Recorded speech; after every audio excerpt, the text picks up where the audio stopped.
ఓం నమ శివాయ. జై దుర్గా భవాని. విష్ణువే నమ. లక్ష్మీశం. ఇక్కడ చూడండి, ఆ గొడుగు ఉంది చూడండి. ఆ గొడుగు 2021 దసరా నవరాత్రుల్లో నాకు 4 రోజు 5 రోజు గుర్తులేదు. నేను చదివిన పెద్దమిల్లి హై స్కూల్ కళ్ళలోకి వచ్చిందండి దసరా నవరాత్రుల్లో.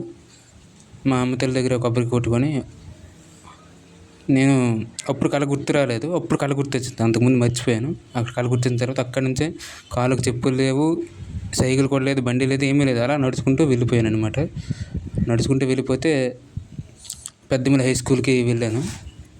వెళ్తే అక్కడ నాడు నేడు పనులు అవుతున్నాయి. గేట్లు ఏమి వేసలేవు. ఇప్పుడు గేట్లు వేస్తున్నారు కానీ అప్పుడు గేట్లు వేసలేవు 2021 దసరా నవరాత్రుల్లో. అప్పుడు నాడు నేడు పనులు అవుతున్నాయండి. నాడు నేడు పనులు అవుతుంటే అక్కడ ఇసుక చిప్స్ గజాలు అన్నీ ఉన్నాయి. మా పాత office room 9th class room, 10th class room అనమాట. 3 వరుసగా ఉంటాయి. ఆ రూమ్లే చూపించింది అనమాట. మొత్తం 3 వరుస రూములు చూపించింది కళలో. అయితే వెళ్ళిన తర్వాత అక్కడ 3 మెట్లు ఉంటాయి కదా, 3 మెట్లు ఎక్కిన తర్వాత కూడా నేను తుడుచుకుని కూర్చోనండి. అక్కడ ఇసుక దుమ్ము అన్నీ ఉంటాయి కదా, సెలవులు, దసరా సెలవులు కాబట్టి. అయితే చూసినప్పటికీ ఏమి లేదు అక్కడ. అక్కడే కూర్చున్నాను నా పిల్లల దగ్గర. మళ్ళీ వెనక్కి తిరిగి చూసేటప్పటికి గొడుగు అనేది ఉందండి. చిన్న సౌండ్ వచ్చింది. వెనక్కి తిరిగి చూసేటప్పటికి గొడుగు ఉంది. అది నాకు తెలుసు, వామనావతారం విష్ణుమూర్తి గొడుగు అనేది. నాకు దశావతారం చిన్నప్పటి నుంచి నాకు అలవాటు ఈ పురాణాలన్నీ కూడా చదవడం. ఏమో అని చెప్పేసి బయటకు వచ్చాను. బయటకు వచ్చి అలాగా ఎండ్లమల్లికార్జున స్వామి దగ్గరికి వచ్చేసి అక్కడ పెట్టానండి. పెద్దమిల్లి ఎండ్లమల్లికార్జున స్వామి గుడి.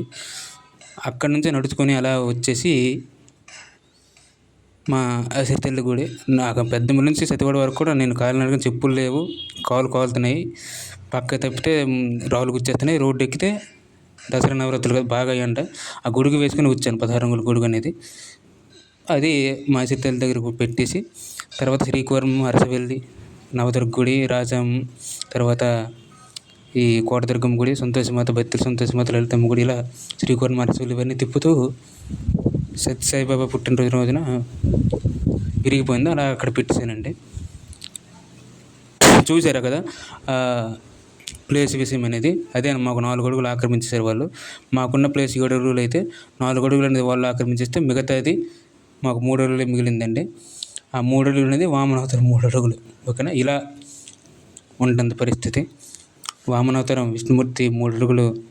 అది వామనావతారం గుడికి, అది సాక్షాత్ అది ఆ దుర్గమ్మ సాక్షిగా చెప్తూ ఉన్నాను నేను. తర్వాత ఆ గొడుగు చూడండి. ఆ గొడుగులో ప్రతి గోవులకి వెళ్ళినా సరే, ప్రతి ఆలయానికి వెళ్ళినా సరే అక్కడ పసుపు కుంకుమలు కానీ ఏదో ఒకటి పెట్టేసి అక్కడ పెడుతుంటానండి.